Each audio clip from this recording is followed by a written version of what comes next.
Each of us has a light that's been put in us, not meant to shine our light, but to share our light. Welcome to Share Your Light, where we have candid conversations with individuals who have overcome tremendous hardship and adversity in their journey through life.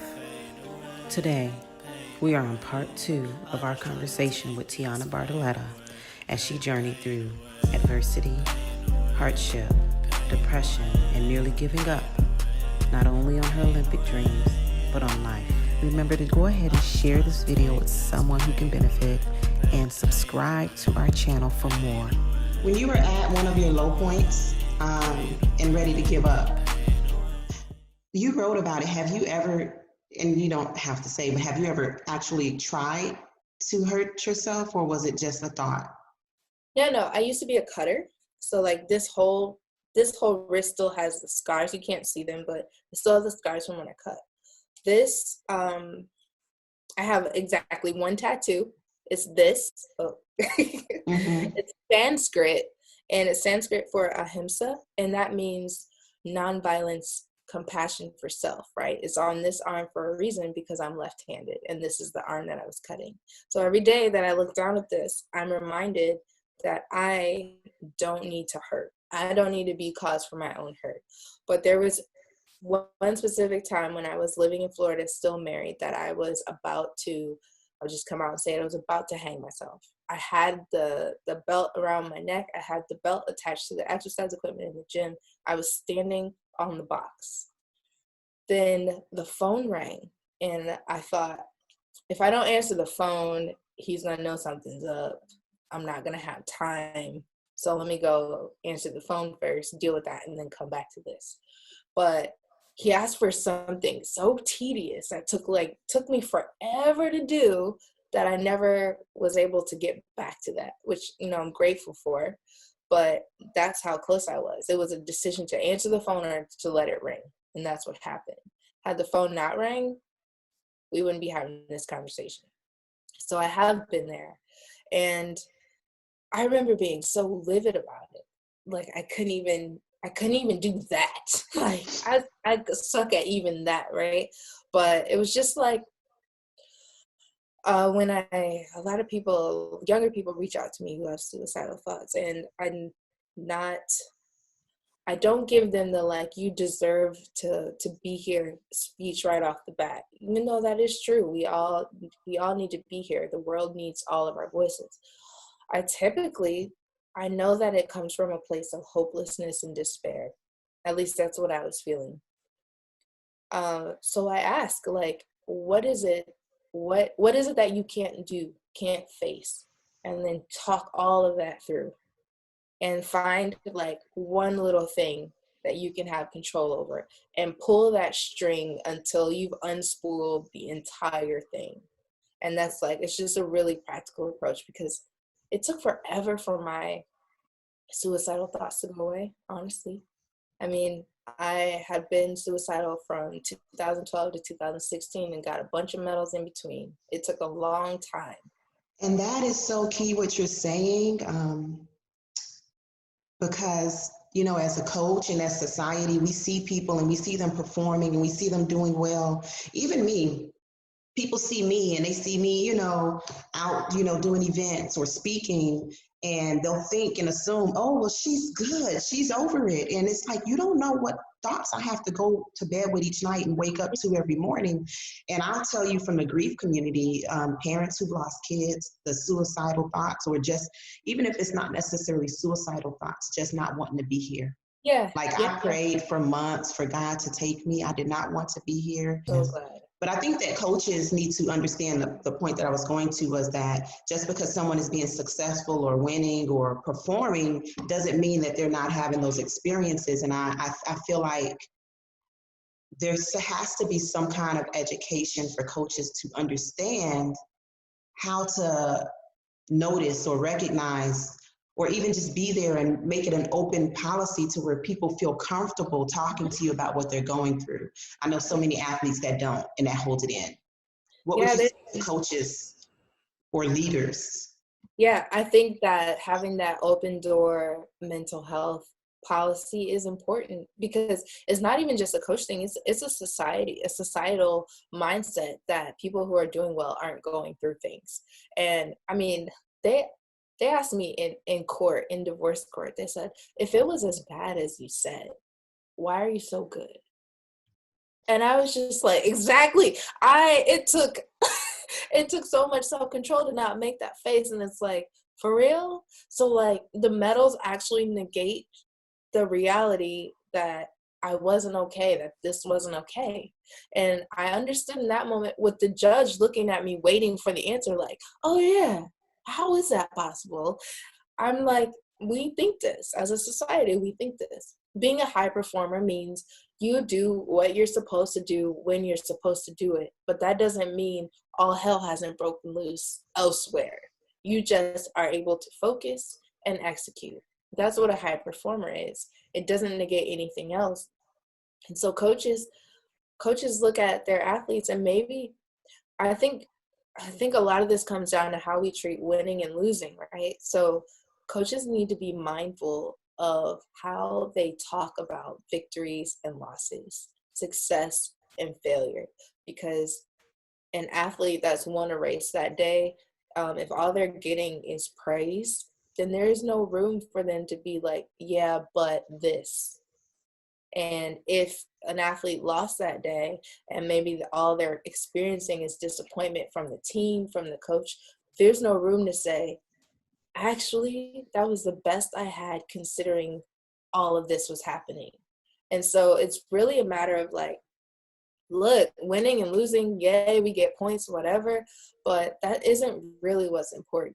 It's nice, it's bonus points. And I know a lot of people who might listen to this after the fact will be like, that's easy to say with all your medals. No, like, I'm serious. If I had known that winning and losing wasn't what was important about the competitions, I would have won more. Like, I would have performed better, more consistently on a regular basis. So it's like, who cares about all that? If you got out there and you won, you ran a PB, and a bunch of stuff was wrong, congratulations. Talk about that though. That doesn't mean that they weren't wrong. They weren't so wrong because you still managed to win. It means, can you imagine how far you could go if you could address those things? It means it's a glimpse. It's like a little bit of encouragement, like, keep going. If you lost because you have all these things going on, it's like, well, you know what? You get 35,000 points for effort, for showing up. And a lot of people don't show up for themselves, don't get in the blocks, don't start the race. Hell, don't finish the race. You get points for that. And so let's try to address like how we can remove one of those things that's holding you back so that you can be even a little bit better the next time. Coaches need to start addressing these experiences that way, more so than like, you won today, you PR today. Because all I hear from young athletes that email me is like, okay, I'm trying to PR this season by 3 feet in the long jump. What do I need to do? And I'm just like, nah, we got a lot of work to do, kid. And none of it is on the track. None of it. The mental part is so important. That's what I stress all the time. And I've told people, the success that, people I've worked with on the track, it's not that they're so physically talented, but it's the mental. I put in the mental work. Like weekly, we're doing weekly meetings. We'll sacrifice a day of practice just to deal with mental, because if the mental isn't right, then other things, are going to fall apart. And one thing that you talked about in one of your blogs, I think it was the Great Depression. Is that the one where you talked about having to make the decision between, your mental health and your performances? Yeah. Let's talk about like the medication, people who need medication for depression and how that interferes with performances. And like, how did you do it? Were you able to perform without the medication and still maintain your mental health? Yeah, no. So I was on the medication during indoor season, and like the edge was gone, like the aggression was gone. And I remember I could feel that I needed to be up for it. Like there was a part of me that was like, yes, it's race time. Like I'm excited, and I would even feel some of the nerves, but like I would get in the blocks, the gun would go off, and there was zero urgency. there was like a wall that my effort would hit. And that's like the medication was keeping me level. It was like, it was detecting an emotional surge and blocking it, which was the point. That's the point of the medication. It's like, no, we're going to keep you here so we can keep you stable. But athletes, we're up and down. Like that feeling in the warm up is different from the feeling in the call room. It's different from the feeling walking out to the track. It's different from the feeling in the blocks. And when you're on medication, all of that's regulated. Suddenly you're just here. And I couldn't compete the way that I had been competing. I couldn't compete at all. And so I made the decision to not take the medication, knowing that it was risky if I wasn't going to be able to manage my depression. And for the first couple months, it was not good. But there weren't any meets. And so I was able to, kind of fight that struggle behind the scenes. Eventually, as I started to do yoga and I had places to go and outlets to kind of like manage my emotions and depression. So I learned this through yoga. The more that I did that, the more I had the tools to manage it when it happened. And so being off the medication, it helped my performances return, but I had to get a mental conditioning coach. I had to create other practices like meditation and yoga to make up for that fact, to regulate myself without the medication. So you can't I needed the medication. Let me be clear about that. I needed it at that time. But I made the choice with my doctor to not take it because it was killing my job, basically. And so when that decision has to be made, you have to replace it with other stuff. You can't just get off it and then go do your thing. You have to be deliberate about, okay, like how can I keep myself together? And that's what I did well. And I've been able to stay away from medication this entire time because of that. And what you describe is basically my process too. I didn't like, even though I wasn't competing, I didn't like how it felt, to be on the medication because like you said, it just keeps you here. And then there'd be sometimes that emotion would come up about my son and I would be so numb. I would feel the emotion, but I'd be numb and I would feel like I should be crying and I can't cry. So I was just like, I can't do this. But people look at yoga and meditation as, okay, I'm gonna do it sometimes, some people, and they'll think that they can do it when they start feeling bad. But when you were talking, it was like, this is your prescription. Mm-hmm. You have to do it daily, whether you're feeling bad or not. Make it a part of that practice to keep yourself grounded so that it doesn't come up to a point to where it's so overwhelming, you know? I love that you said that. My prescription. It totally is my prescription, and it keeps me above water. And the thing that we do as humans though is we got the prescription, right? We're doing our thing, we feel better, we're like, we don't need this anymore, bye, and we let all those practices go, and then we start that nice descent into the things we were trying to escape from. So it's like, it's a lot of work. But most of the work required to be an elite athlete or a high performer in any area of life is done away from the field of play. And once you accept that this is part of that, this is how you get better over there, then it's less like, oh, I'm just doing this thing. This is necessary. This is required reading. This is mandatory homework. This is what you need to do for you. Because you being a healthier person makes you a better athlete and a high performer. Right. One thing you said earlier, so you said meditation and yoga, but then you also said service. And I know for me, I feel like that's a part of the prescription too. That's a part of what's helped me or helping me heal. And I think this healing is a continual process. It's not going to be a point to where I'll look back and say, yeah, she's healed. For the rest of my life, I'm going to have to keep working continually. But serving others and doing something for others takes it to where, just like you said with, the thoughts, like that thought, that bird is on that tree, that bird is not me. I can recognize that bird and acknowledge it, but it does not become a part of me just because it's there. So when I look at my pain, sometimes I'm focused on my pain, but when I'm helping someone else, it takes the focus off of this pain that I see as a part of me and I see someone else's pain, but I'm helping them through it. And it is a way of me, working through my pain by helping someone else with their pain, and also acknowledging that I'm not the only one going Yeah. through a hardship. So has service been a part of your healing process or of your therapeutic process as well? Does it help you feel better?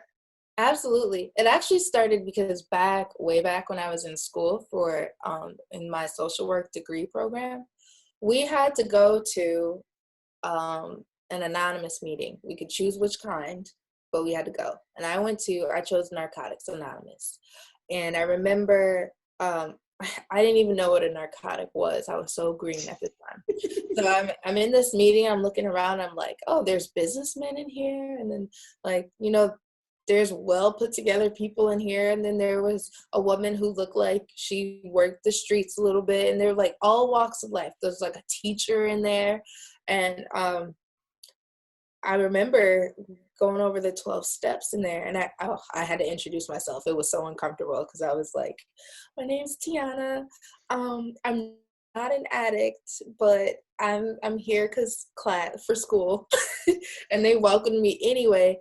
And long after that class ended and I didn't need to attend Narcotics Anonymous anymore, I kept going because I recognized in them the whole principle of you can't keep what you have unless you give it away, which is one of the steps that they live by, which is why they encourage each other to sponsor each other, right? And so I'm in these meetings like, we have nothing really in common at this point, but them sharing is giving me life right now. Them sharing through their pain. There's a woman who spoke about she's pretty sure it's her daughter's birthday, but she's not sure because she sold her for drugs. She thinks it is. Like, her heart does this thing this time of year every year. She's pretty sure, but she's not sure. She hasn't seen her. And I'm just like, I don't know how I could feel that, but I felt for my mother in that moment. And I was healed a little bit about, stuff that was happening between me and my mom. So that was like one of my first deep dives into what service can look like.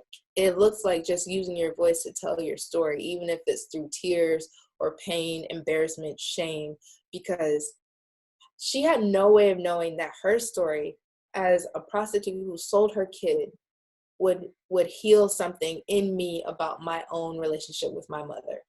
She had no idea. And she couldn't have known, but she shared her willingness to share. And so I took away from that for the rest of my life, that sharing, no matter what, no matter who the audience is an act of love towards yourself, because you're acknowledging your own experience. And sometimes we don't get that from other people. So to put your experience down on paper or to speak about it is you doing that for yourself. And then sharing it allows somebody else to take something. Whatever it is they need, they'll take. However they need to interpret your words, they will. And that's just an important thing. So yeah, it's always been a part of my prescription. Because like I told you earlier, it's like I can't have gone through this crap for nothing. Like, I refuse to believe that. I refuse to believe it. Wow. I'm just blown away by you, Tianna, and your story, your willingness to share, your openness. You're an amazing person. I mean, I respected you as an athlete and just seeing your performances, but to really dive deep and see all that you're doing for people, not just athletes, but for people in general, is truly, truly remarkable. Thank you.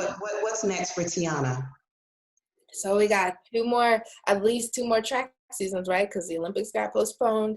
So my original plan was like, try to make this Olympic team and then check in with my body after, see if I can do one more year to do the World Championships. And then 2022 would have been an off year that I would have retired, basically. Now we're looking at 2021, 22, 23, and 24. So, I mean, as far as like championship years for us, Right. essentially. So my new plan is train for the Olympics, check in with my body again, but I really want to go for the next World Championships in Portland and check in with my body there, because that is when I think I would like to retire. But if I'm feeling good and like things have changed and I'm feeling powerful, I guess I can keep going. So I'm not trying to retire myself prematurely, but I want to keep checking in. I'll go back to school because I have a molecular and microbiology degree I want to finish. And I will continue to write and continue to put these things together that I do. And so that's my short-term immediate plan for now.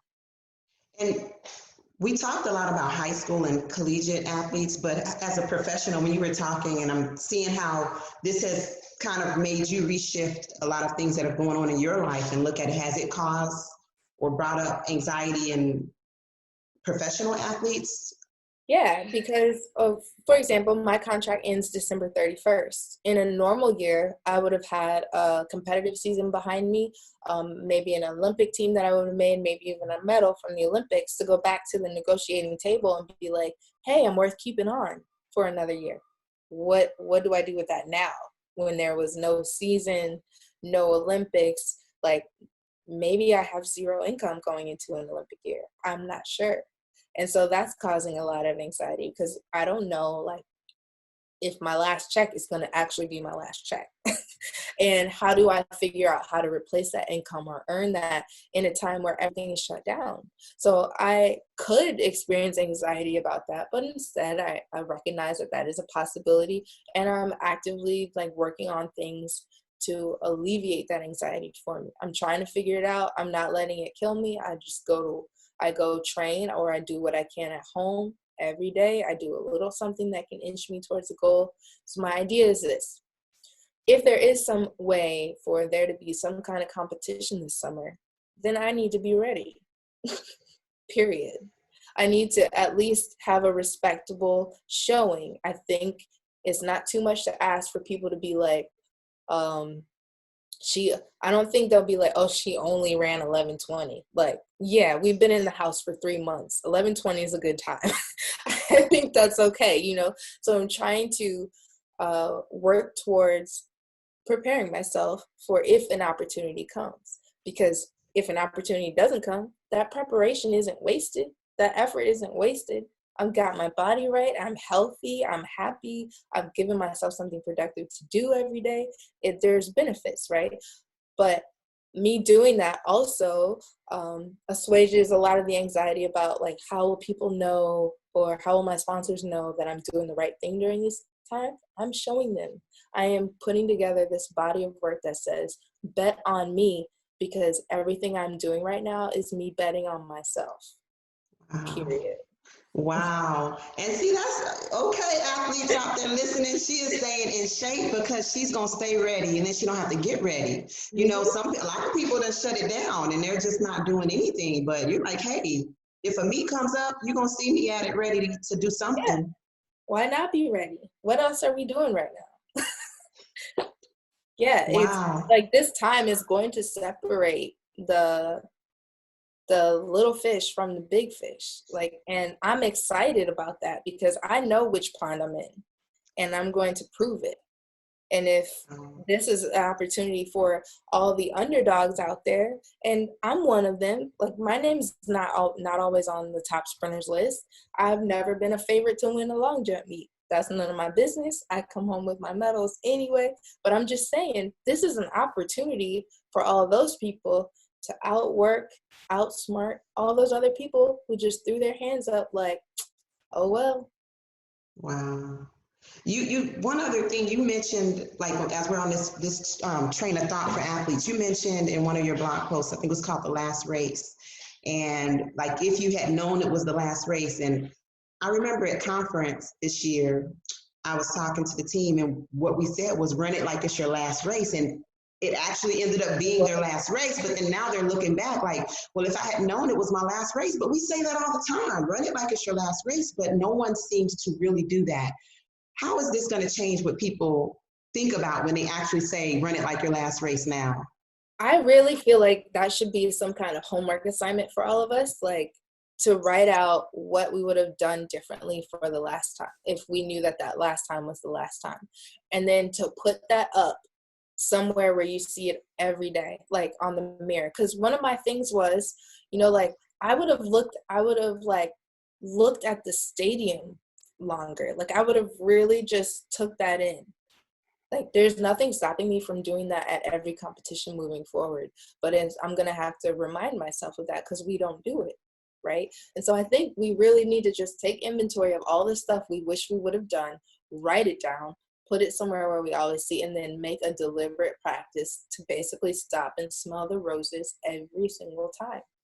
And that applies to life, not just to Mhm. athletics. Because when you were talking about it, I just thought about my wishes for my last day with my son, just to have held him longer, to hugged him longer, to have woken up and seen him off that day, because I was getting ready, he was getting ready. And sometimes life keeps us busy and we don't stop to, just appreciate the smallest of things. So in life in general, I think this whole thing that's a good homework assignment for anybody, just what are the things that we are taking for granted and that we can stop and appreciate a little bit more. Yeah, like you said, it's a wake-up call. Are you Yeah. going to hear the call?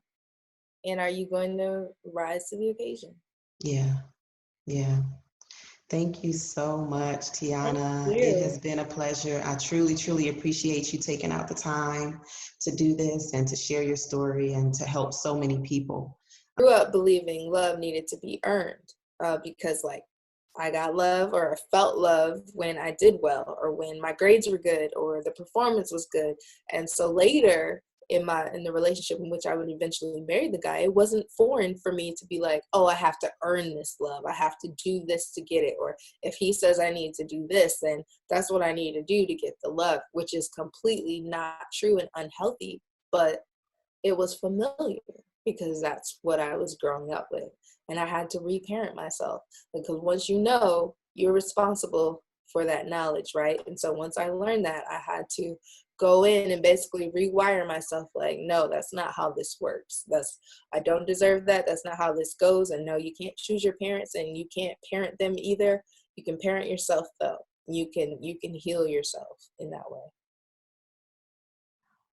Amazing.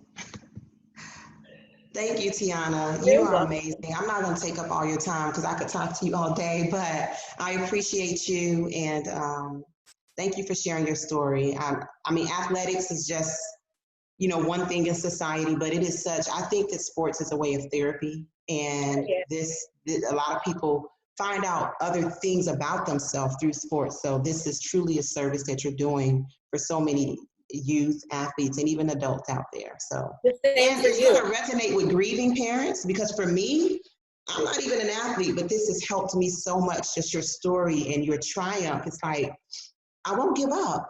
I'm not going to give up. I have to keep going. This pain won't be for nothing. No, it won't be. Yeah. It won't be. Keep going. Thank you. Thank you. We'll talk again. I'm sure I can feel it.